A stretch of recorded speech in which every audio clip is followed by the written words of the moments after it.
Why, hello YouTube. Welcome back. This is BalorMage again, and we're going to go over some much anticipated SRS updates. Now, before I get started, there are two different unrelated sets of things I've done very differently this league. One of them is exclusive to this league, but separate from the other thing. The first thing we've done is tattoos. And this is exclusive to this league, so it's never going to make it into a build guide.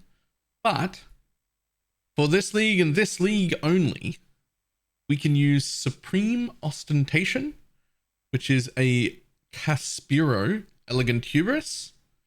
And we can use that to ignore attribute requirement, gain no inherent bonuses from attributes. And then we can dump all of our attributes on gear, and more importantly, tattoo every single node on the entire tree that is a stat node. They are all tattooed. There are no stat nodes left on my entire tree. This is something everybody can do. The one thing that it's worth noting is that this stops you from being able to use the Aegis Aurora shield, which is usually my preferred method.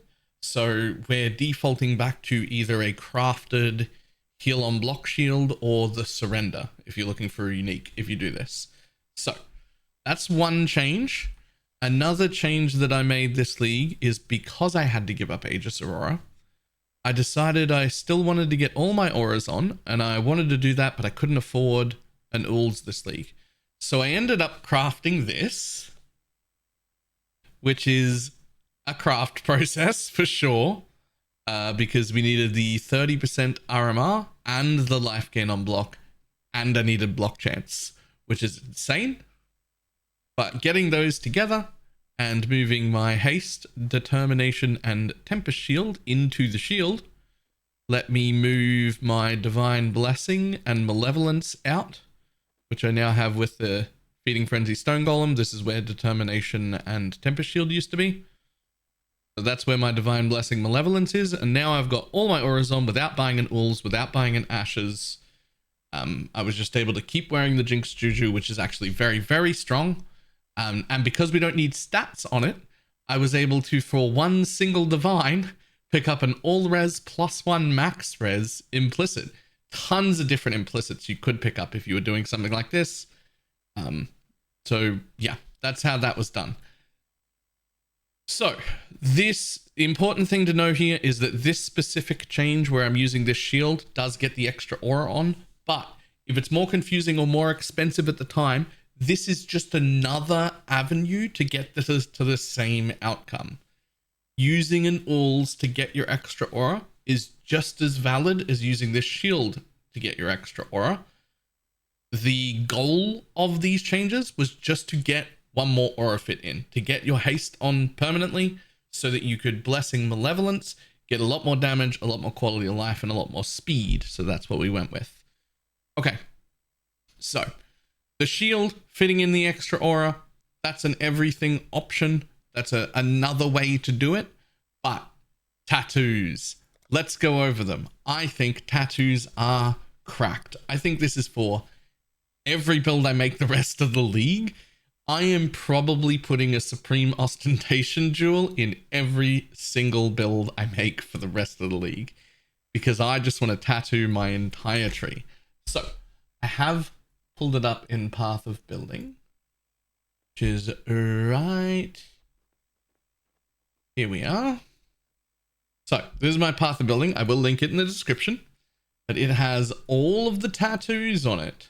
So there's some important things to note here. One, in order for me to get block capped, I did have to put 2 block tattoos on for 1% chance to block. So I put them on. They're right here.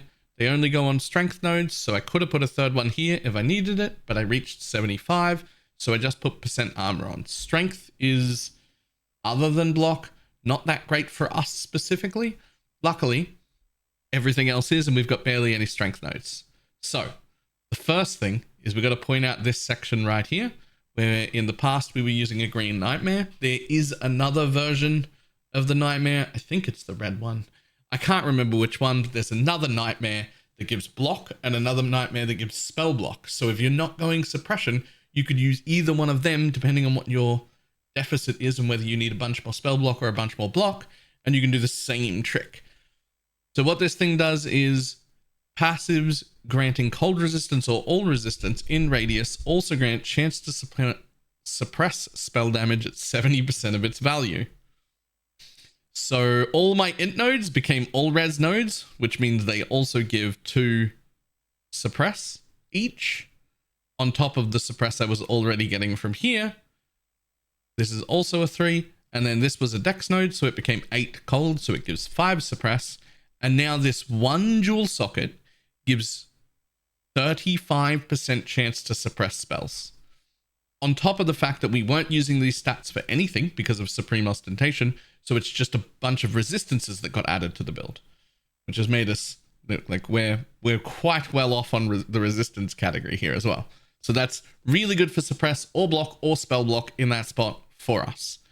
So next up, you will notice I've got a lot of 2% health nodes around.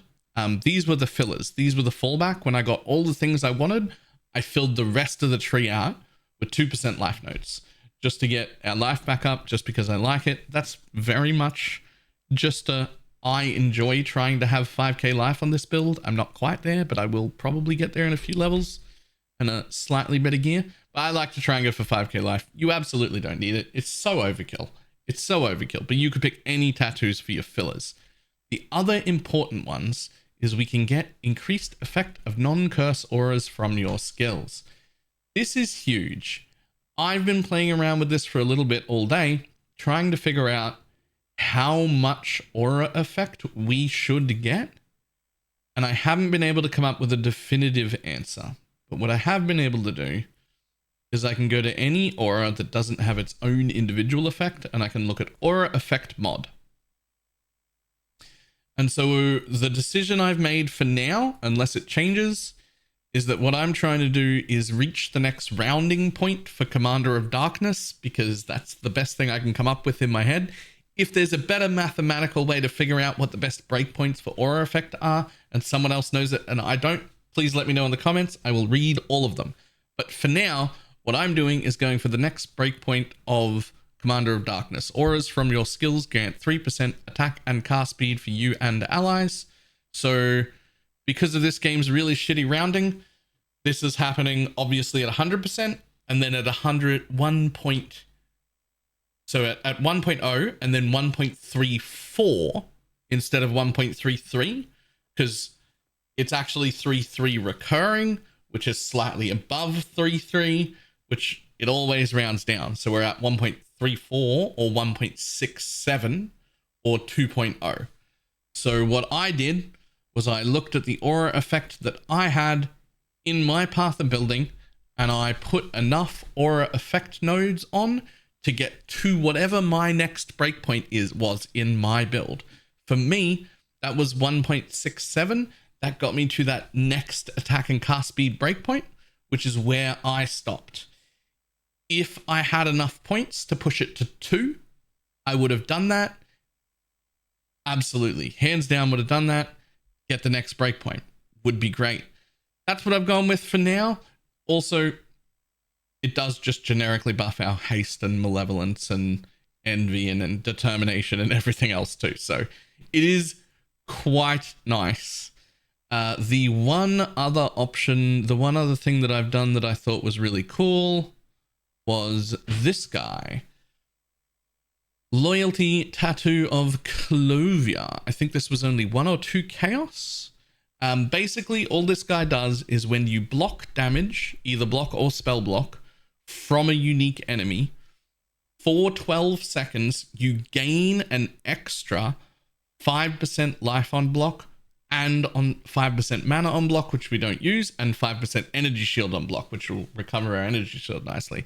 I quite like that. It looked like the best option of all of the loyalty tattoos for us. So I've gone with that one. It's not up all the time, so it's not like fantastic for mapping, but it'll definitely save you against certain elites, just making you quite a bit more tanky.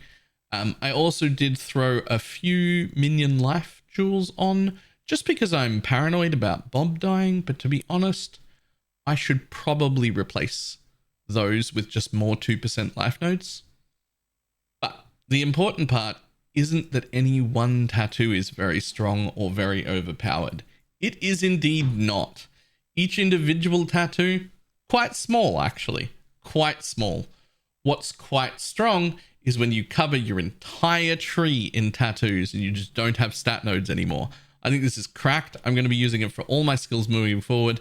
And before anybody asks, I do plan on getting the +1 level of all int gems right here. I just didn't have enough points at the time for how my tree was. So I'm just like going to get that next level. So I will leave that in the path of building just so that people can see it. But yeah, there's my build. There's my update. This thing is insane. One other thing worth noting. Supreme Ostentation is the name, Caspiro. So if you get a Elegant Hubris with Caspiro, it will always have that. However, the numbers are what control what these nodes do. So on my specific one, I have 2 minion damage nodes, which is OP. And you don't need to do that. We do so much damage on this build. I bought this when no one else was doing it and no one knew it was a thing, and it cost me like 30 chaos. And I'm pretty soon going to reach dot cap, and this is going to start doing nothing. So if you're really undergeared, yeah, the minion damage stuff is good, but as you get better and better gear, you're going to end up wanting these to be defensive nodes if you can. So there's like chances to suppress, chance to block, 37% chaos, 80% minion life, 10% max life. There's all sorts of things you could have on these nodes that are defensive. So if you're already like past the point of early gearing, if you're already doing above 25, 30 million, then this is the way to go with defense. If you're doing it nice and early and you want to get some minion damage, then that's great. But do be careful of the price gouging that happens when Mr. Streamer Man is wearing the particular piece, even though it is not the only option. It quite often becomes incredibly expensive to copy me exactly. So keep an eye on the price for that. If you can pick one up, I would reasonably say this is worth no more than 2 divines to get the kind of one that I've got with a double node. If you're paying any more than 2, move on, look for other stats. Go defensive, get other things. Don't do it. All right. That is all I have. SRS has been fantastic to me, and I wish I had League started it. And I will see everybody next time. Goodbye.